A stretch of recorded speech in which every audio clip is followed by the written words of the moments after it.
Olá a todos, me chamo Giovana, sou psicóloga e mestranda do programa de pós-graduação em psicologia da UFJF e estarei apresentando agora o estudo Violência Intrafamiliar e Psiconeuroimunologia, uma revisão narrativa.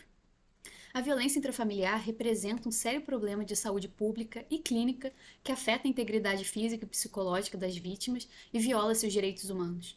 Nesse sentido, o Ministério da Saúde define o termo de violência intrafamiliar como toda ação ou omissão que prejudique o bem-estar, a integridade física, psicológica, a liberdade e o direito ao pleno desenvolvimento de um outro membro da família. Ela pode ser cometida dentro de casa ou fora de casa por algum membro da família, incluindo pessoas que passam a assumir a função parental ou a função de cuidado, ainda que não tenham nenhum tipo de laço sanguíneo, mas que tenham uma relação de poder com a outra. A violência intrafamiliar inclui fenômenos de violência contra a mulher, contra idosos, contra crianças e adolescentes. E no Brasil a gente tem 2 canais estabelecidos especificamente para receber denúncias referentes a essa forma de violência, que estão sob gestão do Ministério da Mulher, da Família e dos Direitos Humanos. Esses canais são o Disque 100, que é o Central de Atendimento referente a direitos humanos, e o Ligue 180, que é a Central de Atendimento à Mulher. A violência intrafamiliar pode ser expressa através da violência física, da violência psicológica, da violência sexual, moral, patrimonial.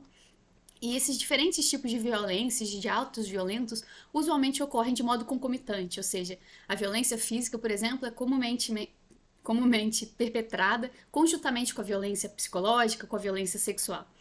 E o fenômeno da violência intrafamiliar ocorre em sujeitos que ocupam diferentes contextos sociais, diferentes grupos étnicos ou que possuem diferentes religiões e diferentes realidades, mas é possível evidenciar que existem alguns fatores de risco associados, né? Como, por exemplo, ser mulher, ser jovem, ser separada, presenciar atos de violência parental e pobreza, possuir um histórico de abuso infantil.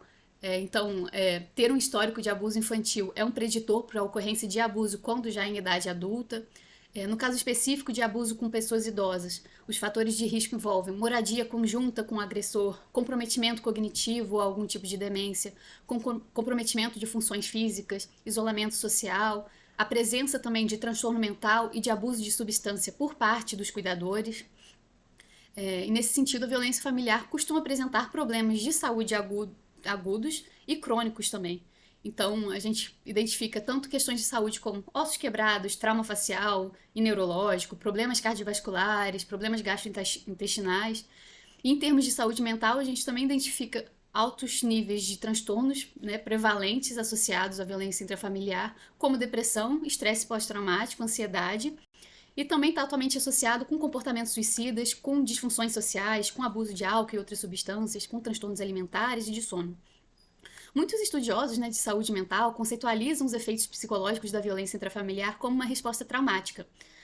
Uma resposta traumática, complexa ou crônica ao estresse, em que a pessoa é submetida a constante abuso, constante controle, parece ser mais adequada na tentativa de explicar os tipos de respostas encontradas em pessoas que sofrem violência intrafamiliar, do que sujeitos que experienciam, por exemplo, um único evento traumático. Isso se dá também particularmente porque a violência intrafamiliar normalmente é cometida durante muito tempo, né? Tende a durar meses e anos, ao contrário de eventos traumáticos pontuais e ocasionais. E aí, quando confrontado, né, com um evento estressor, o nosso corpo busca enfrentá-lo, né, através de mecanismos que envolvem majoritariamente o sistema nervoso e o sistema imune. E aí, nesse sentido, o campo da psiconeuroimunologia ou psiconeuroendócrino-imunologia tem investigado nas últimas décadas como esses mecanismos funcionam e como eles se relacionam entre si e como eles reagem diante de situações estressoras específicas. Esse campo entende que o estresse experienciado através das múltiplas experiências que cada pessoa vive ao longo da vida pode influenciar de modo a aumentar ou diminuir os sistemas de defesa do corpo, dependendo de fatores como a duração do evento, como a percepção e a reação do sujeito diante daquela situação. E aí, nesse sentido, a forma como o indivíduo se adapta a situações estressoras influencia diretamente nos possíveis desfechos e repercussões que esses eventos terão na sua própria imunidade também. E aí, em resposta ao estresse, o corpo tende a reagir a partir de um mecanismo já bastante conhecido, né, como resposta de luta ou fuga, em que busca se preservar a sua sobrevivência e atingir um estado de homeostase corporal, né? E aí, nesse processo, o sistema nervoso simpático libera catecolaminas, como dopamina, norepinefrina, epinefrina, que ao chegar ao eixo HPA, que é o eixo hipotalâmico pituitário adrenal, produz uma resposta em cadeia. E aí seria basicamente, o hipotálamo liberaria hormônios liberadores de corticotrofinas, que fariam com que o pituitário liberasse hormônios adenocorticotróficos, que por sua vez impulsionariam o córtex adrenal a liberar o cortisol, o conhecido hormônio do estresse. E aí, concomitantemente a esse processo, o nosso sistema imune também apresentaria sua resposta ao evento estressor. Nesse caso, liberando citocinas pró-inflamatórias que visariam contribuir no processo de combate a infecções e a cura de feridas. A gente sabe hoje que a resposta inflamatória ao estresse pode ocorrer tanto devido a eventos estressores físicos, quanto a um corte, quando o nosso corpo sofre alguma violência, algum tipo de evento estressor físico, como também eventos estressores psicológicos. Então, nosso sistema imune e a resposta inflamatória é ativada até mesmo em eventos estressores psicológicos. Esse processo frequentemente resulta em uma grande carga alostática, ou seja, o nosso corpo fica sobrecarregado por estressores, sendo muito mais difícil manter a estabilidade dele de forma geral. E essa carga alostática pode ameaçar a saúde de diversas formas, caso seja principalmente sendo intensa ou crônica. E é o que acontece quando a gente lida com situações traumáticas, principalmente situações traumáticas crônicas, como é o caso da violência. Esses eventos acabam por ativar de modo crônico também o sistema nervoso, o eixo HPA, resultando em níveis muito baixos ou muito elevados de cortisol, de norepinefrina, enfim. Diversas pesquisas realizadas nas últimas décadas encontraram dados que indicam que eventos traumáticos aumentam níveis de marcadores pró-inflamatórios nos sujeitos que os experienciam, e estão associados a maior risco de desenvolvimento de uma série de condições de saúde, como doenças cardíacas, coronárias, envelhecimento prematuro, dor crônica, funções imunológicas de cicatrização também prejudicadas. E, nesse sentido, os sobreviventes desses eventos traumáticos geralmente têm problemas de saúde física significativos que podem persistir por muitos anos após a ocorrência do evento. Essas condições de saúde muitas vezes existem para além dos efeitos das lesões físicas diretas, ou seja, para além dos efeitos da violência física perpetrada diretamente, mas eles perduram por anos após em sintomas físicos. E aí, nos próximos tópicos, agora um pouquinho daqui para frente, eu vou abordar um pouco os efeitos específicos associados entre o trauma e a violência intrafamiliar desenvolvidos em mulheres, crianças, adolescentes e idosos. No caso específico de mulheres, de acordo com a Organização Mundial de Saúde, a gente tem que 1 a cada 3 mulheres ao redor do mundo experiencia algum tipo de violência física ou sexual ao longo da sua vida. No Brasil, em 2019, inclusive, o Ligue 180 registrou um total de 1.300.000 atendimentos telefônicos denunciando algum tipo de violência e abuso à mulher. Um estudo brasileiro conduzido em 2008 encontrou que 51% das mulheres investigadas reportaram ter sofrido algum tipo de abuso ao longo das suas vidas. E dessas 51% das mulheres, 49% apresentavam algum diagnóstico de transtorno mental.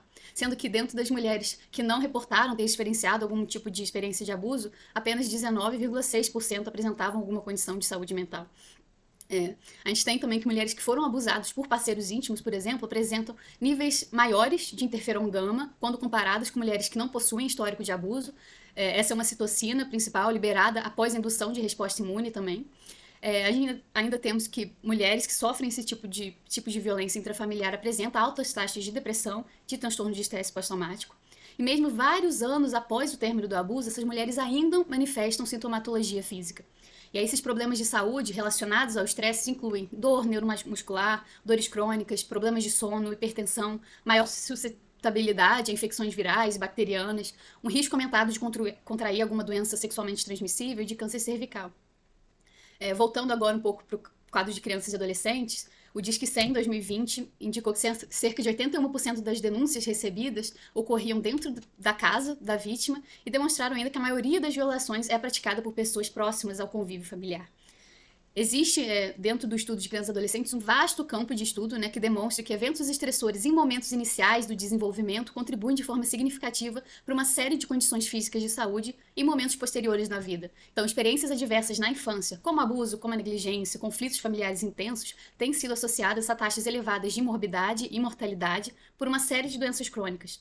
E há maiores riscos também de desenvolver doenças cardiovasculares, diabetes tipo 2, câncer, doenças pulmonares crônicas e diversas outras dificuldades somáticas. A disfunção familiar também tem sido associada com dificuldades parentais no cuidado adequado ali da criança, tornando-se estressores crônicos causadores de alterações psiconeuroimunológicas, que acabam sendo importantes para o agravamento de outras doenças, como por exemplo a asma. E aí, voltando um pouco para o caso de idosos, as estimativas da prevalência de violência familiar contra pessoas idosas no mundo variam entre 4% a 10%. Experiências de abuso sofrido por pessoas idosas estão associadas com resultados adversos significativos para a saúde, incluindo mortalidade prematura.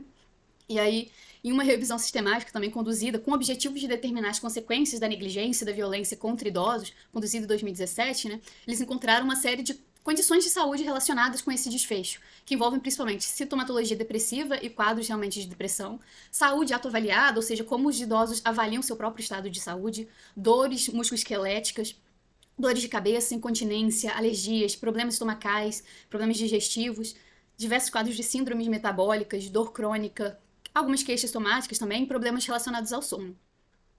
Enfim, como vimos, né, experiências estressantes podem estimular as vias complexas de citocinas pró-inflamatórias, e aí, nesse sentido, a inflamação tem sido muito relacionada a uma série de distúrbios associados ao envelhecimento em si, incluindo doenças periodontais, artrite, doenças gastrointestinais, infecções prolongadas, cicatrização mais lenta da ferida, então um evento de estresse acaba impulsionando ainda mais questões de distúrbios que já estão associados normalmente com o envelhecimento. Ainda também estão associados ao maior uso de serviços de saúde, né? Essa é uma questão muito importante também, de taxas de visitas anuais a serviços de emergência, de riscos de hospitalização, readmissões frequentes, né? Esse é um ponto bastante interessante que eu acho que deve ser considerado também de forma enfática, assim, né? Enfim, muitas são as consequências, como vimos até agora, né, da violência intrafamiliar para a saúde mental, para a saúde física das vítimas. E apesar de a gente estar apresentando agora aqui um cenário complexo, é relevante mencionar que já existem alguns estudos caminhando, demonstrando a eficácia de uma série de tratamentos para prevenir o efeito negativo da violência na vida e na saúde dessas vítimas. No caso, a terapia cognitivo-comportamental focada no trauma, né, derivada dos estudos com estresse pós-traumático, tem sido evidenciada como eficaz no tratamento dessas vítimas. E pesquisas no campo da psiconeuroimunologia também sugerem algumas outras intervenções que podem ajudar a combater as mudanças fisiológicas que ocorrem após eventos traumáticos, diminuindo também o risco de problemas de saúde. Por exemplo, suplementação de ômega 3 tem sido associada à diminuição de citocinas pró-inflamatórias, prática de exercício físico, também outra intervenção, capacidade de reduzir o estresse e o sistema de resposta inflamatório, e abordagens também focadas para o tratamento do sono, distúrbios de sono. Então, terapias focadas para tratamento de sono também têm sido eficazes nesse tratamento. Enfim, para concluir, né, é possível verificar que as consequências de longo prazo para a saúde das mulheres, crianças, adolescentes, idosos, vítimas de abuso e violência familiar são diversas, envolvem tanto as vias fisiológicas como respostas psicológicas ao trauma e à violência. E ao desenvolver uma melhor compreensão de como a violência pode alterar o funcionamento neuroendócrino e imunológico e como essas mudanças podem contribuir para sérios desfechos nocivos à saúde, tratamentos mais eficazes podem ser desenvolvidos, né? Então, o objetivo desses estudos são justamente contribuir para isso. E como as vítimas de abuso geralmente acessam sistemas de saúde, maiores esforços na triagem e no tratamento devem ser instituídos também em ambientes de saúde para que tenham desfechos mais positivos. E aí, sobre outra perspectiva de pesquisa, as pesquisas na área ainda enfrentam dificuldades para estimar a magnitude da violência familiar e as suas consequências na saúde daqueles que a experienciam. E uma hipótese que justifica esse cenário seria justamente a dificuldade de isolar o efeito da violência intrafamiliar em relação a outros processos sociais. O que se mostra particularmente problemático quando, por exemplo, são realizados estudos retrospectivos em que avaliam adultos que sofreram abuso quando crianças ou idosos que apresentam diversos fatores de riscos relacionados entre si e acaba tornando difícil o estabelecimento de uma hierarquia entre eles, né? Ou seja, como isolar o fator da violência intrafamiliar de outros fatores sociodemográficos, de outros fatores de risco de desenvolvimento e complicações de saúde. Então, esse é um obstáculo bastante significativo a ser superado nos estudos de psiconeuroimunologia, estabelecendo essas relações com a violência intrafamiliar. E sendo o campo da psiconeuroimunologia, estudando esses aspectos ainda também bastante incipiente, é necessário também reunir ainda mais explicações epidemiológicas e psiconeuroimunológicas para ampliar o entendimento da relação entre a violência familiar e os desfechos de saúde resultantes, né? E principalmente também para contribuir para a criação de políticas de saúde que considerem essas particularidades e que possam ter implicações importantes não apenas para os custos de saúde, mas também para a prática de cuidado com as vítimas do trauma, com as vítimas do abuso e como nós podemos atender melhor às necessidades específicas das pessoas que sofrem esse tipo de violência. Por fim, né, para finalizar, acima de tudo, acho que é importante reforçar que a violência não termina quando as agressões cessam. As consequências acompanham as suas vítimas ao longo da vida, em suas mentes, em seu corpo. E identificar esse contexto é apenas o primeiro passo para que o cuidado adequado possa ser prestado a essas pessoas, de modo a prevenir ainda mais sofrimento. Gostaria aqui de agradecer ao Nevas e a todos os presentes por esse espaço e fico à disposição caso tenham qualquer dúvida ou se quiserem compartilhar alguma referência específica, enfim. Muito obrigada.